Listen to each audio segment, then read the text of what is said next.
Hello, everyone, and welcome to this week's Culture Report. I'm Jamal Simon. I'm Laura Casillas. And I'm Ashton Brooks. And we've got a real jam-packed show. But first, welcome back, Laura. You know, she's been jet-setting. I'm all caught up on time. No more jet lag. Okay. But I'm ready to get into it with you guys. Okay, let's do it. All right. And if you grew up in a Hispanic home, you are probably familiar with the term negrita or negrito, a term that translates as a diminutive of black and which is commonly used by Latinos as a term of endearment. But there is an ongoing debate over who gets to use it. Many in the Black and Afro-Latino community say they are offended when the term is used to describe them. One Afro-Latina content creator, Tally Joyce, took to TikTok to talk about why she has a problem with other people using the term to replace negra or black. So here's why I have a problem with the word morena, moreno, negrita, or negrito being replaced for the word negra or negro. As a Black Latina woman in Spanish, of course, I want people to call me negra because that's my race.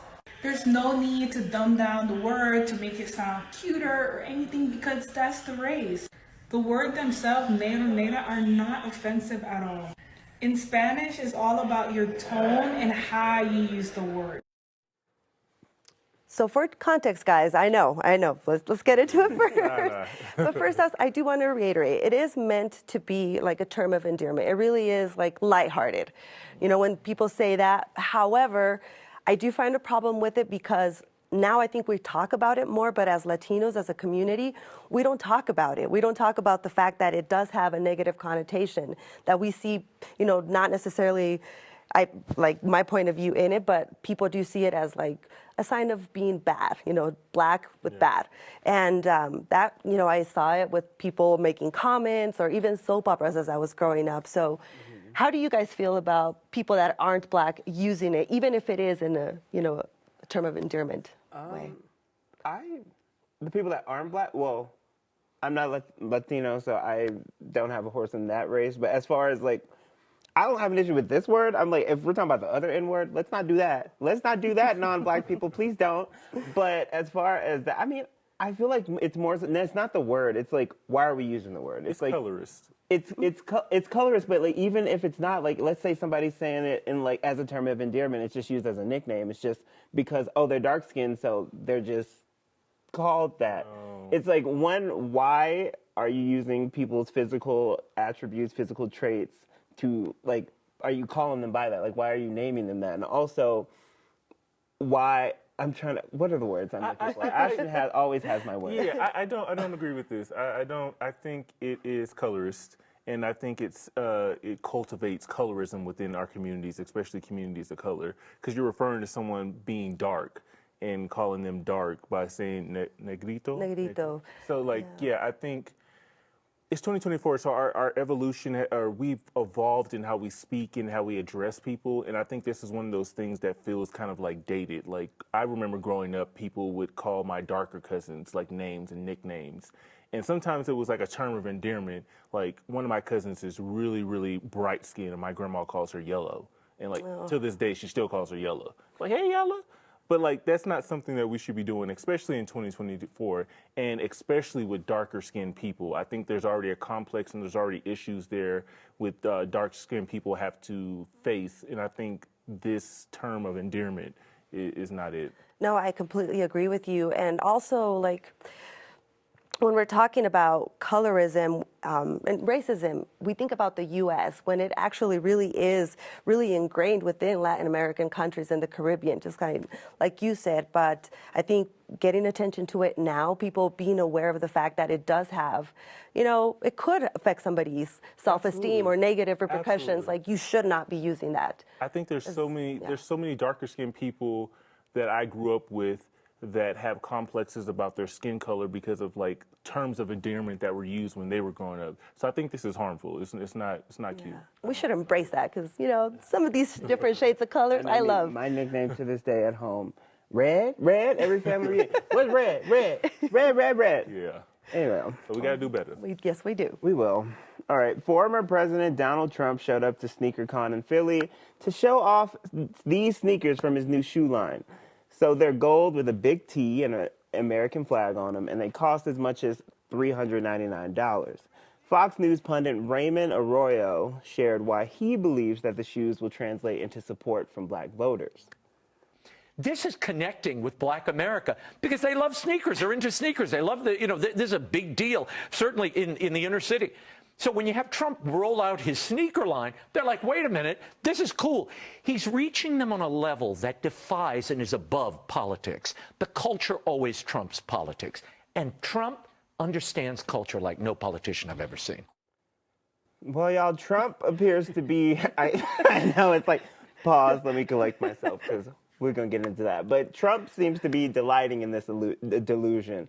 Just a few days after dropping the shoes, he spoke at the gala for Black Conservative Federation. So he was saying that he claimed that his criminal record was the reason why a lot of black people like him.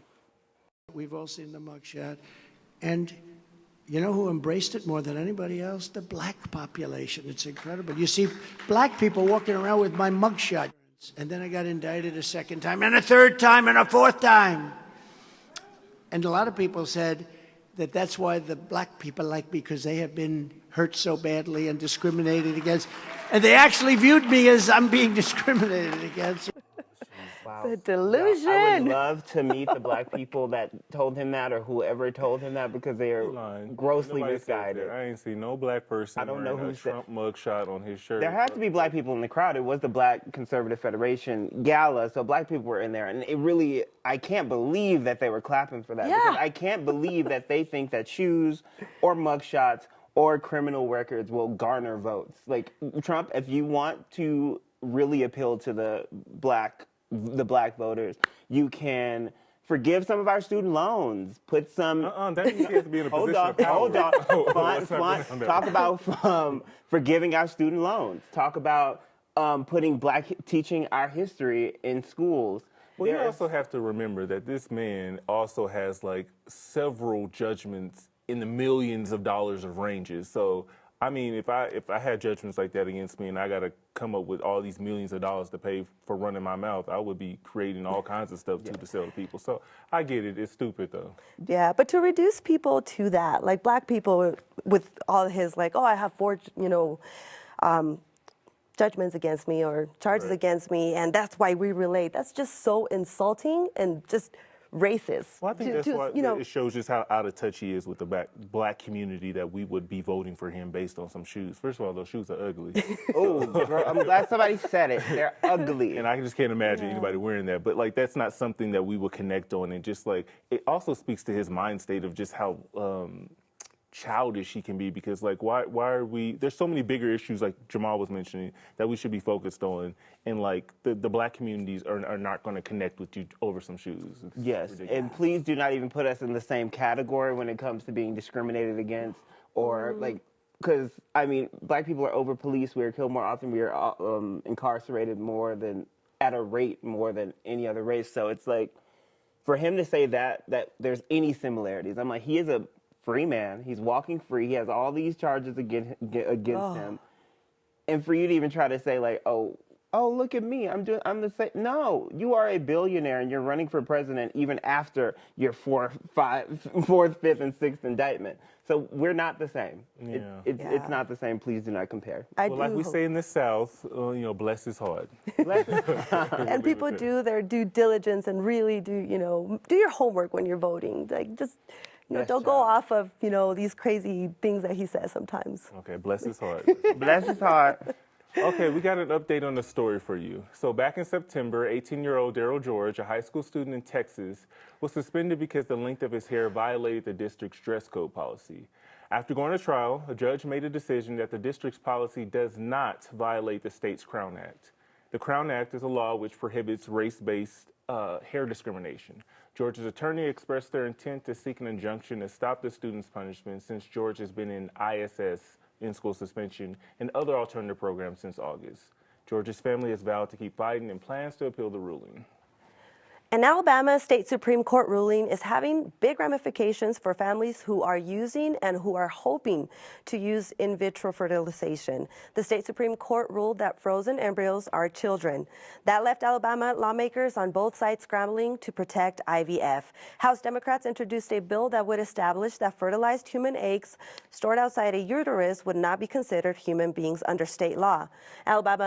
Alabama Senate Republicans are also expected to file legislation to protect IVF, but we don't know when. Now, 3 of the state's 5 fertility clinics have paused certain IVF treatments over concerns their personnel could be at risk. And we have an update to a story that we discussed last week regarding an Oklahoma high school student who died a day after a fight on campus. Over the past week, we've learned that Nex Benedict did not die from physical trauma, but authorities have not ruled out the fight as a contributing factor in their death. That's from preliminary information from the medical examiner. However, Nex's official cause of death has not yet been released. Now, we also learned more about what led to the fight in the girls' restroom. Nex told police that the 3 girls were verbally harassing them and their friend. In response, they splashed water on the girls, which triggered the fight. And since all of this went down, we've seen walkouts at the school, like student protests, and it's really garnering a lot of national and even international attention.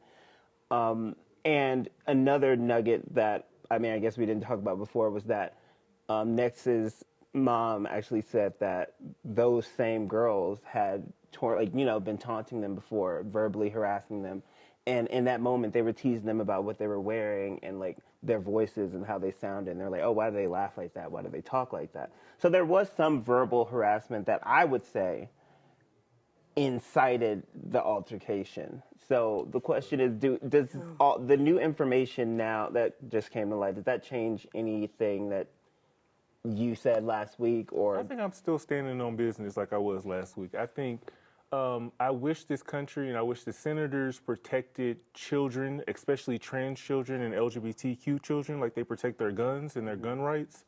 And we're seeing that's not happening. Yeah. And for this example, like this child like was in high school and died. And, we still don't. There's still a lot we don't know. But for her to be harassed, for them to be harassed in school repeatedly, according to her parents, I just think, and no one did anything. Yeah, I just think it's egregious.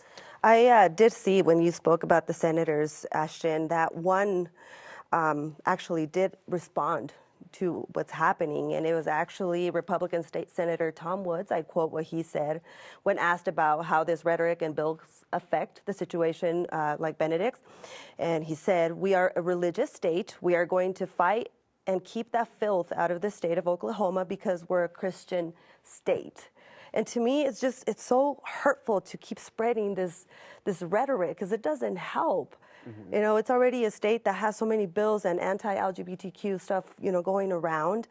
So I just feel so sad for their family, for people hearing this stuff and knowing that there's not a safe space for them with all this going around.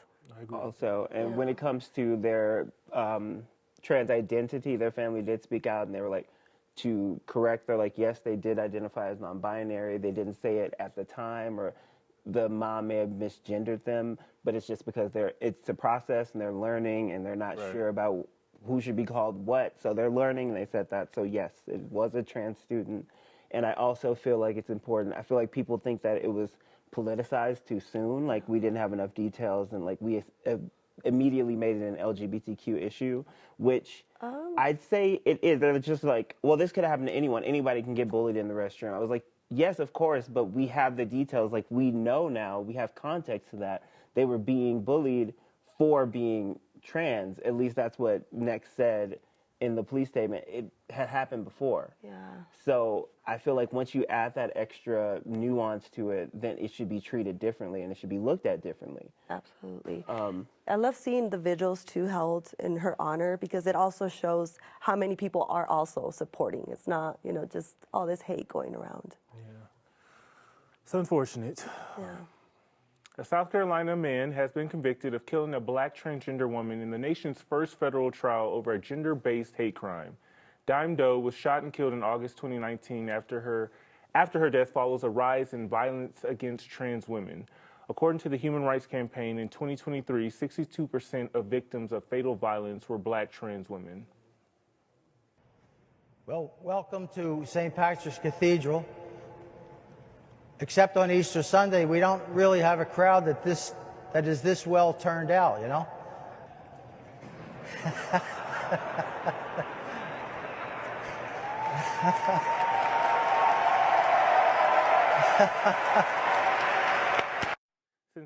Cecilia Gentili, a trans activist who died on February 6, was honored in a funeral service by NYC's queer community at St. Patrick's Cathedral. The service was attended by prominent LGBTQ people who showed up to the service in their best and most eccentric fashions to honor the life and legacy of a trans pioneer. But now, the Catholic Church is speaking out, describing behavior at the funeral as scandalous, while the queer community argues they were simply showing up as themselves. It's a divide between religion and queer people that has been long-standing. So I think there's a lot to this. I think earlier, when we were talking about this and chatting about this story, we were asking, is this an issue of queer people being welcomed? Or what do y'all think about that? Well, if they were just talking about scandalous behavior, sure. I mean, I do think it's both, of course. I mean, there's always going to be tension between queer people and the church, regardless. Right. However, I mean, I can pray for a better day. But in this circumstance, I know a lot of people were scantily clad, and I know there was a lot of yelling, and there was some profanity being thrown around. So I do think the scandalous behavior did have a big chunk to do with it. And for me, I've told you guys before, I have like a fight sometimes whether I'm religious or not because I grew up Catholic. But even like this last trip that I took, I went to the Vatican and I went inside the cathedral and I was wearing like a short skirt. Before I went in, out of respect for the church, I did cover up to go inside. But that's more of like, you know, it's already a group that, going back to like the situation with, well, hold on. So when I walked in there, let me finish, hold on. But it goes back to disrespecting religion. You know, even, I know you meant, you know, to say like, it's not a place that welcomes the LGBTQ community, but why should LGBTQ people have respect for a religious organization that doesn't even acknowledge them? I think they're trying to make them feel welcoming. Yeah. I think the Pope is really pushing. I know like in 2023, he's allowing LGBTQ people to be baptized, to become godfathers. We're talking about specifically in New York. Let's focus on like yeah, that but ceremony. even so, but then you have a platform to do it, and they're finally in there and behaving that way, like not being respectful of the church, using profanity, the dress code. I mean, it's not helping matters is where I'm going with that. If you do, I still feel like even if you're not religious, if you are looking for some sort of connection with some higher power, whether that be God or the universe or whatever, I still think we seek for places that give us that peace. And if you're seeking it in a church, the least you can do is respect the rules for that moment. I disagree. I don't think that them showing up to a Catholic church to honor a trans pioneer and someone that was very dear to their community means they're seeking some kind of connection with religion. I also grew up religious, so I also have this complex of like when you go to church, there's like you show up respectful, but it's also this saying like come as you are. Yes. So they're coming as they are. Which they should. Yes. But it wasn't necessary to use profanity to kind of highlight the work that she was doing. They could have just, advocated for rights of LGBTQ. She was an icon. I mean, there's many ways that it could have been handled where it wouldn't have came across as scandalous.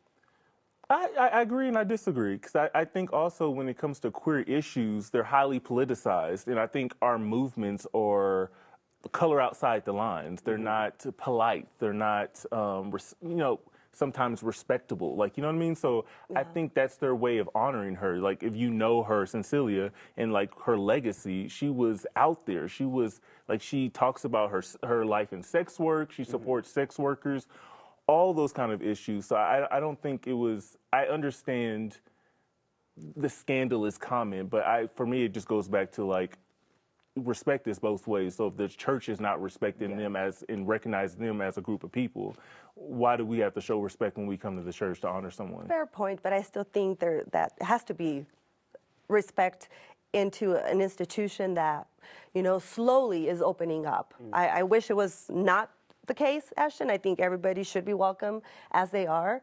That's just my personal opinion, but I still think there has to be that respect. Well, There people really aren't has to be. I don't think there has to be. I think that what they did was disrespectful, but I don't think that they have a responsibility to be respectful. Yes, that's my point. Yes. It's like they don't have to be. They just decided not to be, and as long as they're cool with, oh yeah, I disrespected the religion, I disrespected the church, I disrespected all the people. But now they're And going to that's use that fine. as ammunition to They be would like, use that's why they're anything we not. do as ammunition. If they were up in there acting like, girl, they don't care. I mean, we've seen it time and time again.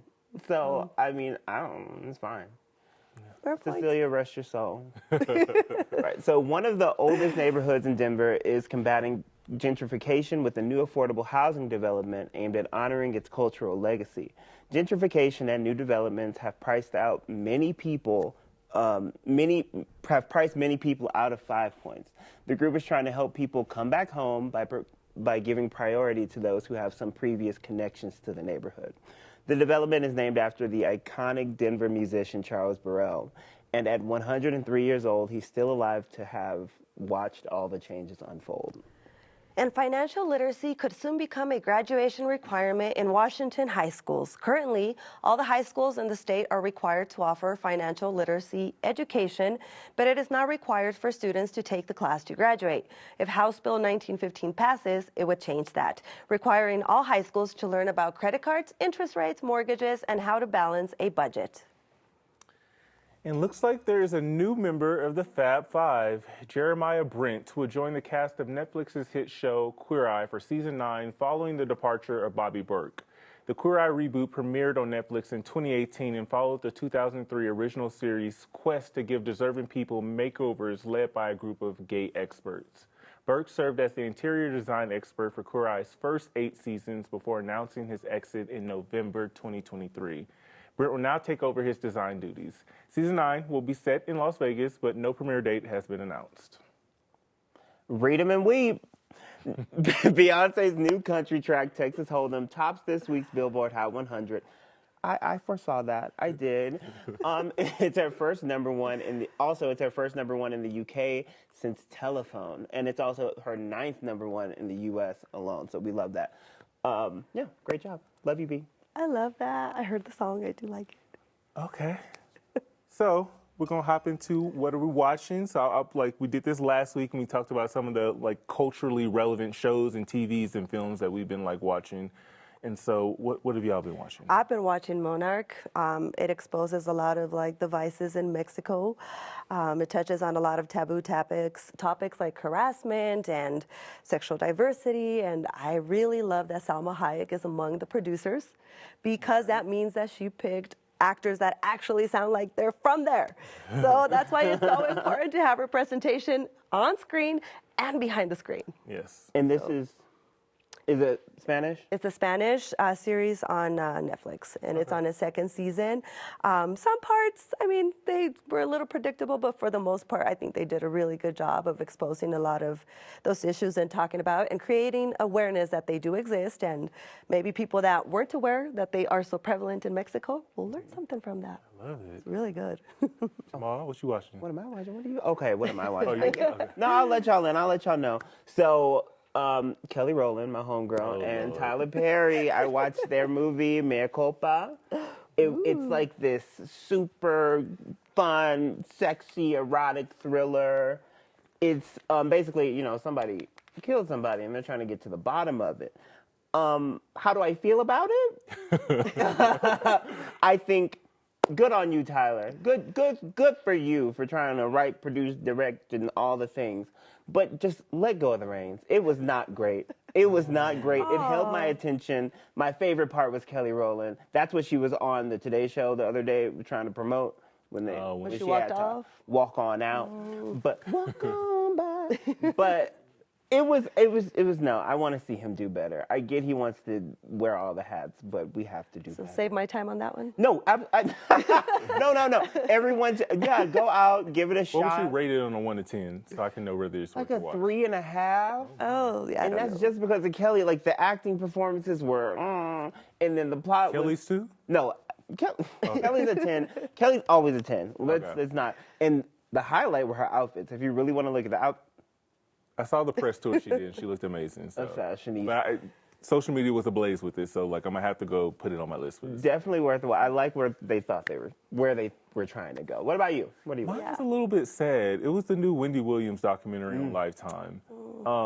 It was it was a 4-parter, so it was like 2 episodes released one night, and the next 2 episodes. So I watched the first 2 episodes, and she's clearly, and I think right before it came out that it was released that she was diagnosed with dementia, and at that point in the documentary, in the first 2 episodes, I don't think that they knew that yet or that hadn't been diagnosed yet. Right. But you could tell something was off other than like her problem with alcohol. And it was just super, super, super sad to see like this media maven that we know that has changed the culture of how we talk about pop culture. Absolutely.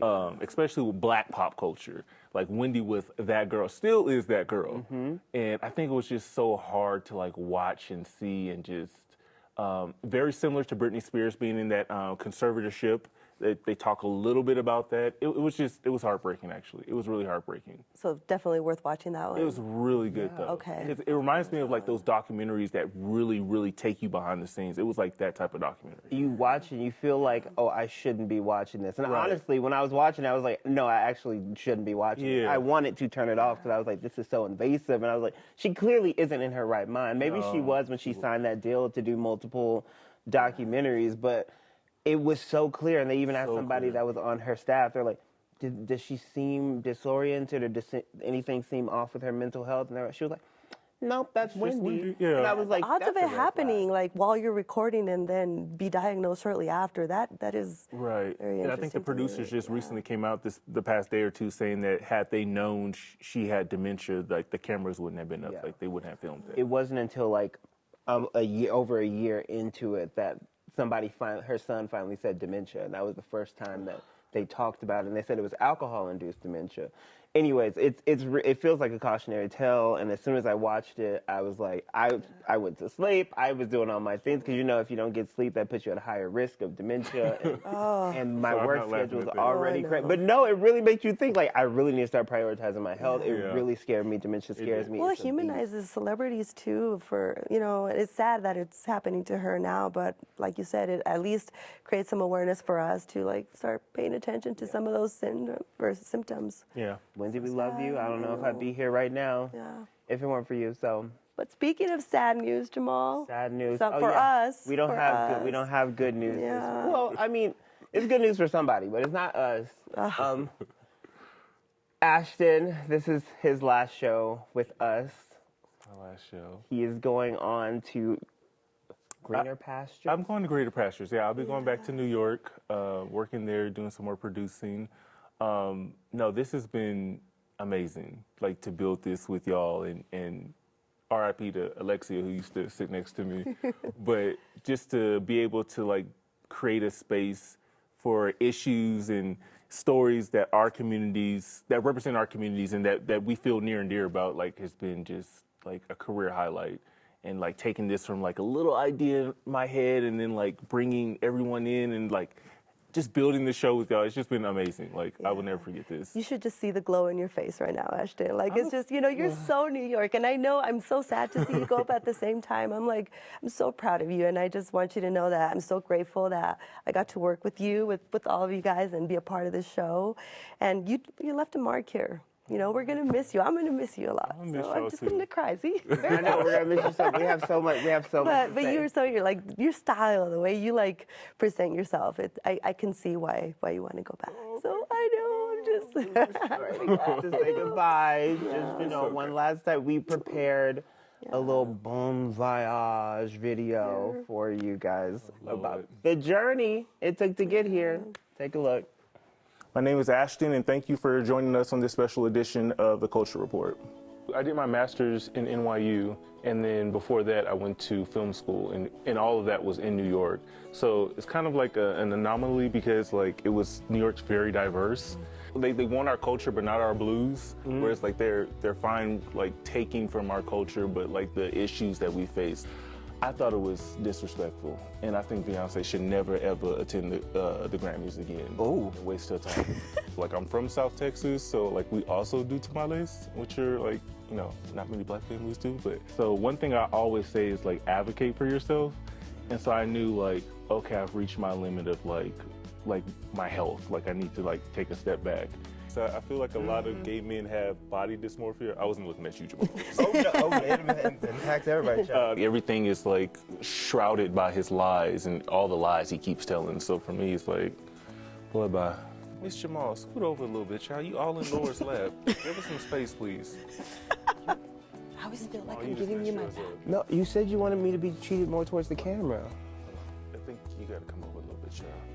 I actually feel like that harms children because it makes them scared to come out. Some of y'all kids are gay. Beyonce blessed us with her long-awaited album, Renaissance. But the question still remains, where are the visuals, Beyonce? Respectfully. And so you grow up with a suppressed identity, like most of the times not knowing how to navigate being gay or being queer or different. And so I think there needs to be work done as a society because I think even growing up, I remember hearing comments like when you're skinny, you're like, "Oh, he throw a steak at you. You need to eat a little bit more," or something like on your that. bone. And those things kind of stick in your psyche as you grow older, and then you pass it on to other people. So We've come a very long way, but yeah, that's part of development. Things change as like you. we're still changing. Right, yeah, it evolves, and I think what it has evolved into has been really, really beautiful. Oh my goodness. You know, it really has been a journey seeing you. Oh yeah, I dug up that first little culture I report. can't believe you did this. I could not believe it. Even just seeing the evolution, as I was like going through, I was like, oh my goodness. Please don't show mine. Oh, baby. Then don't leave. Never leave, and I won't show you. God. Just watching, I was like, you were like, before you were, I mean, you were always great, but seeing how far you come, whether, even just from what you wear and how expressive you are, and just see, it's been so great. And as you can see, Ashton does more than just host. I mean, he's over here changing chairs around, he's editing videos, he's writing things, He's doing all. He gives us all really great feedback, and I feel like I've grown myself. He'll watch and he'll be like, "Actually, Jamal, you need to." I mean, he's not just doing it to everybody else. He also does it for himself. Yeah. And I just really appreciate what you've done and all you've contributed. Oh, I can't even speak. I'm sorry. I'm distraught. Don't judge me. But I can't wait to see what this next chapter holds. Thank you. I'm so excited, and I would just never forget this. And I love you both so much. And this ain't the last. Y'all know y'all gonna be up in New York with me. Oh, you best believe it. I'm gonna come out there for We'll sure. be visiting. We'll give y'all a little mini culture report from Ashton's new apartment. On location. Bye, Ashton. Signing out for the last time. Oh, goodness. Thank you guys so much for joining this week's Culture Report. We'll be back to continue the conversation next Thursday right here on 9 News Plus and 9news.com.